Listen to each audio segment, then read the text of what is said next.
नमस्कार अमरावती जिल्ह्यात वाळू डंपर वाहतुकीचा प्रश्न पुन्हा एकदा गंभीर बनला आहे। वाळू वाहतूकदारांनी आपल्या उपजीविकेचा प्रश्न मांडत डंपर वाहतुकीसाठी तातडीने मार्ग काढण्यात यावा यासाठी पालकमंत्री चंद्रशेखर बावनकुळे यांना निवेदन सादर केले आहे। वाहतूकदारांचा आरोप आहे की पोलिसांच्या सतत कारवाईमुळे वाळू वाहतूक पूर्णपणे ठप्प झाली असून अनेक कुटुंबावर उपासमारीची वेळ आली आहे। यापूर्वी महाराष्ट्रात वाळू लिलाव सुरू होण्याआधी मध्य प्रदेशातून वाळू वाहतूक सुरू होती, मात्र आता कारवाईमुळे डंपर रस्त्यावर उतरू शकत नाहीत। या प्रश्नासंदर्भात यापूर्वीही पालकमंत्र्यांच्या दरबारात निवेदन देण्यात आले, परंतु वारंवार प्रयत्न करूनही अद्याप न्याय मिळालेला नसल्याचा आरोप वाहतूकदारांनी केला आहे। दरम्यान मोजरी येथील प्रफुल्ल बाराई यांच्यावर गंभीर आरोप करण्यात आले आहेत। माझे अधिकाऱ्यांशी सेटिंग आहे असे सांगत पैशांची मागणी केल्याचा आरोप वाहतूकदारांनी उघडपणे केला आहे। वाळू वाहतुकीसाठी तातडीने तोडगा काढण्यात यावा, अन्यथा सर्व डंपर एका ठिकाणी उभे करून तीव्र आंदोलन करण्यात येईल असा इशाराही वाहतूकदारांनी दिला आहे। अमरावतीत वाळू वाहतुकीचा हा प्रश्न सुटणार की आणखी चिघळणार याकडे आता सर्वांचे लक्ष लागले आहे। सचिन ज्ञानेश्वरराव बोपले, आम्ही हे जे काही इथं सर्व लोक एकत्रित झालेलो आहोत, हे सर्व वाळू वाहतूकदार आहेत। आम्ही सर्व ट्रान्सपोर्टर लोक आहोत। आमच्याकडे वाळू वाहतुकीसाठी डंपर गाड्या आहेत, ज्या गिट्टीवर किंवा फक्त रेतीवर चालवल्या जातात। जर रेतीच बंद असली, रेती वाहतूकच बंद असली, तर गिट्टी तरी कुठून चालणार आहे।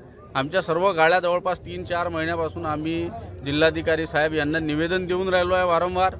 याच्या आधी महाराष्ट्रातले वाळू घाट लिलाव होण्याच्या आधी मध्य प्रदेशातून वाहतूक सुरू होती, झिरो रॉयल्टी बंद करण्यात आली। त्याच्यानंतर महाराष्ट्रातील वाळू घाटातून वाळू वाहतूक करत आहोत आम्ही, पण आम्हाला बऱ्याचशा अडचणी होत आहे प्रशासनाकडनं, म्हणजे महसूल आणि पोलीस डिपार्टमेंट यांच्याकडनं सक्तीच्या ज्या कारवाया होऊन राहिलेल्या आहेत, याच्यामुळं आमच्या गाड्या बंद पडलेल्या आहेत। मागच्या पंधरवड्यात जे आपल्या अमरावतीला जनता दरबार झाला होता, तर मंत्री महोदयांकडे एका व्यक्तीनं खोटी तक्रार केली। जवळपास अमरावतीतल्या 450 डंपर हे मध्य प्रदेशातून वाहतूक सुरू आहे असं खोटं सांगण्यात आलं साहेबांना।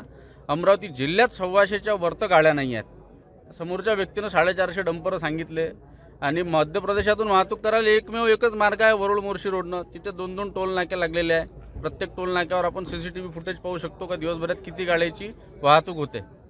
आणि संबंधित व्यक्ती आम्हालाच असं म्हणते की तुम्ही माझ्याकडे या, मी तुमचं सर्व व्यवस्थित करून देतो, मी सर्व अधिकाऱ्यांचं मॅनेजमेंट करतो, मी अधिकाऱ्यांच्या बदल्या करवून देतो, सर्व अधिकाऱ्यांच्या मी बदल्या करवू शकतो, मी साहेबांच्या जवळचा आहे। कोण आहे नेमकं? प्रफुल्ल बाराई म्हणून आहे, त्याने ही साहेबांकडे तक्रार केली होती। कुठचा आहे? मोजरीचा आहे, सध्या अमरावतीला राहायला आहे।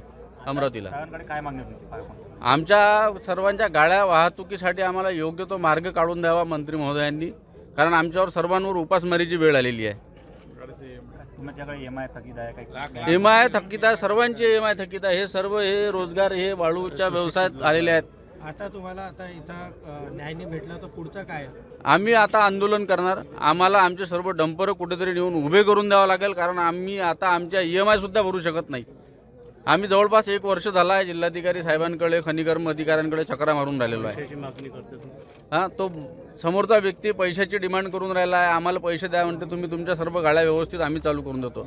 आम्हाला अधिकारी किंवा कोणालाही पैसे द्यायचे नाही आहेत, आम्हाला फक्त योग्य तो मार्ग काढून द्यावा मंत्री महोदयांनी। बस, धन्यवाद।